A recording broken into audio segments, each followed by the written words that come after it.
4:30 बज गए।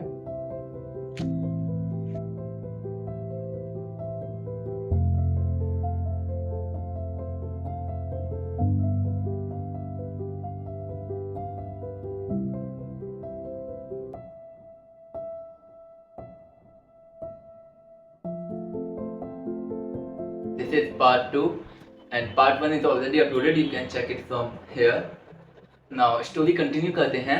जब मैं एग्जाम की प्रिपरेशन कर रहा था उस टाइम पे मेरा रूटीन पूरा चेंज हो चुका था।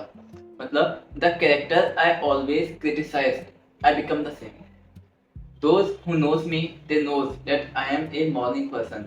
मुझे सुबह उठ के वर्कआउट करना, योगा करना, बिन मतलब बस ईयरबड्स लगा के गाने सुनना या बाहर घूमना या छत पे घूमना, कुछ भी करना, मुझे सुबह उठना पसंद है।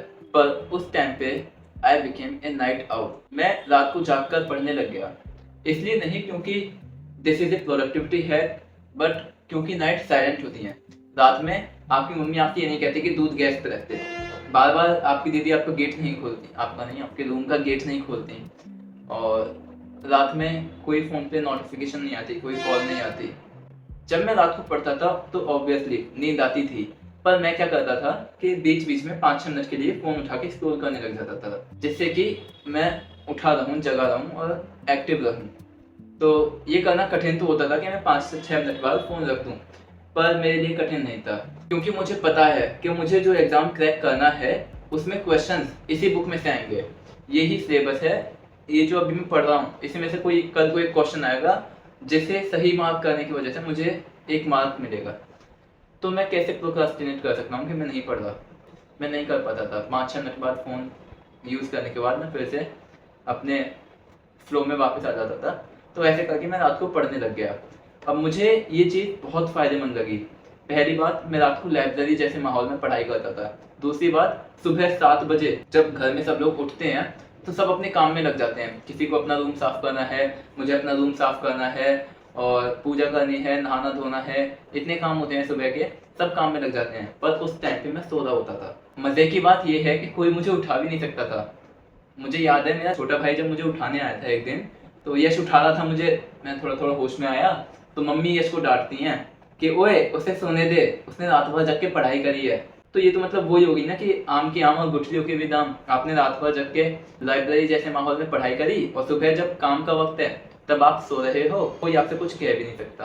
फिर आप उठते हो वही लगभग दोपहर के टाइम पे फिर से शांति हो जाती है, आप नहा धो के फ्रेशन अप होके फिर से अपनी पढ़ाई शुरू कर सकते हो। तो मुझे लग रहा था कि मैंने एक बहुत ही बढ़िया सिस्टम ढूंढ लिया है, ये बेस्ट सिस्टम है मैंने अब तक जो ढूंढ लिया है। मैंने अपने आप को कन्विंस कर लिया था कि being a night owl is best thing, but this was half truth. 26 तारीख का मेरा पेपर था, 26 अप्रैल, और 23 अप्रैल का मेरा birthday. Everything which was happening was strange but consistent. मैं रात को जागकर पढ़ने लग गया। जहाँ मैं रात को 10-11 बजे तक सो जाता था, अब मैं 2 बजे, 2:30 बजे, 3 बजे सोता हूँ। वो बर्थडे वाली रात थी जब 12 बजे 3-4 दोस्तों के मेरे को फ़ोन आए थे, दीदी का फ़ोन आया था बर्थडे विश करने के लिए। मैंने सबकी विशेज एक्सेप्ट करी। 12:30 पौने 1 बजे तक मैं फ़ोन साइड कर चुका था और लगभग 1 बजे मैंने अपनी पढ़ाई शुरू कर दी थी। तब मुझे एक बुक पढ़नी थी जो मुझे पता थी कि इस बुक में से 10 नंबर के क्वेश्चन एग्ज़ाम में आने हैं।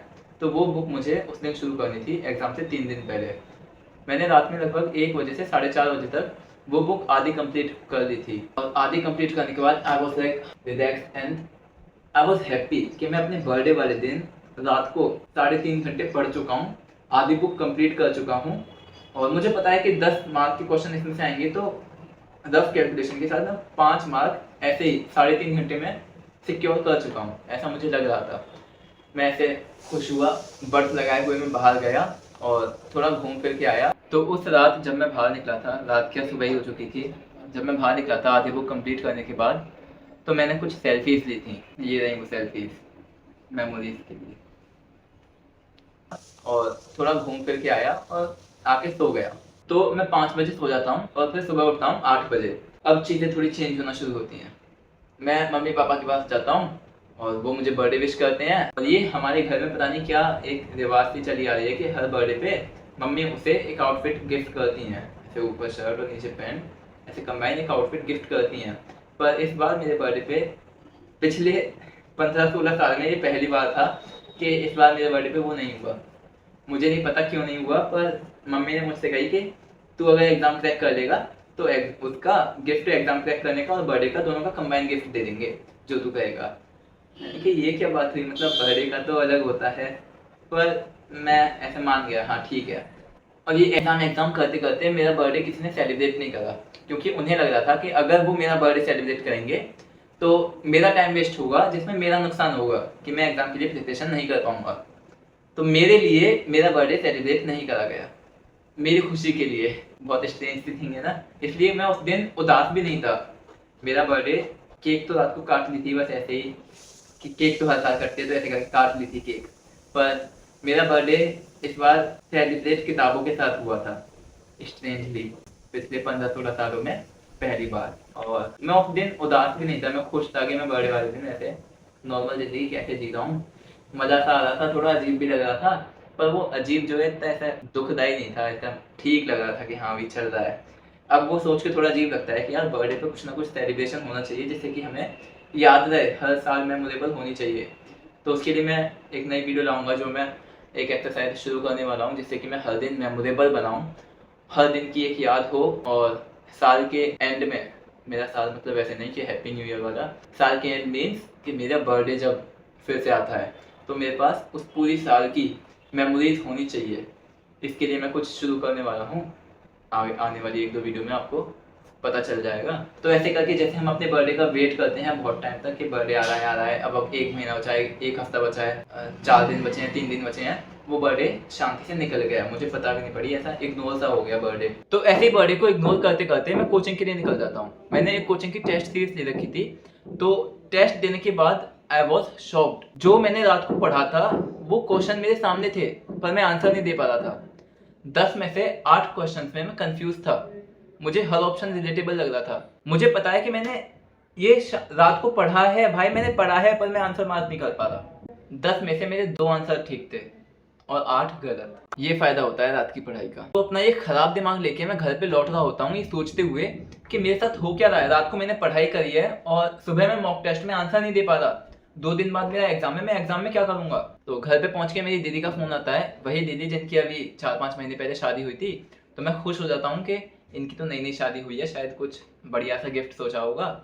तो उन्होंने मुझे विश करा हैप्पी बर्थडे उदय। मैं खुश होता हूँ और दीदी कहते हैं कि एग्जाम की तैयारी कैसी चल रही है।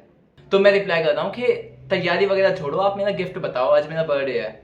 वो कहती हैं कि तू गिफ्ट वगैरह छोड़, तू तैयारी पे ध्यान दे, अगर तूने एग्जाम क्रैक कर लिया तो दोनों का कंबाइन गिफ्ट मिलेगा, जो तू कहेगा वो। और मेरा फिर से दिमाग खराब। पर अब एग्ज़ाम मैंने क्रैक कर दिया, अच्छी रैंक आ गई, मेरा सिलेक्शन हो गया, एडमिशन भी हो गया है, 18 तारीख से स्कूल शुरू हैं। अब सब कुछ ऐसा लगता है कि हाँ भाई जो हुआ अच्छा हुआ। मतलब देखो ना, मैंने एग्ज़ाम क्रैक कर लिया, तो मैंने क्रैक करा, उसकी इतनी खुशी बढ़ी है। पर अगर क्रैक नहीं करता तो दुख इतना होता। तो मैं तो बस थैंकफुल हूँ कि हाँ भाई सब कुछ हो गया अच्छे से। लर्निंग ये है कि आप नाइट आउल को प्रैक्टिस कर सकते हो महीने में 3-4 दिन, जब आपके पास वर्कलोड ज़्यादा हो जाए, आप टाइम मैनेज नहीं कर पाते हो, रात को जग कर कुछ प्रोडक्टिव काम निकाल सकते हो। पर लॉन्ग टर्म में नाइट आउल या night routine is not good thing. रात को अच्छे से नींद लो। Being a night owl is not good for your biological और your physical health. That's it from my side, now it's your turn. मैंने कही तैयारी वगैरह तो मैं कहता हूँ कि तैयारी वगैरह छोड़ो, आप ये बताओ गिफ्ट क्या है मेरा। आज मेरा बर्थडे है और आप और बोलो एक ही चीज का मैंने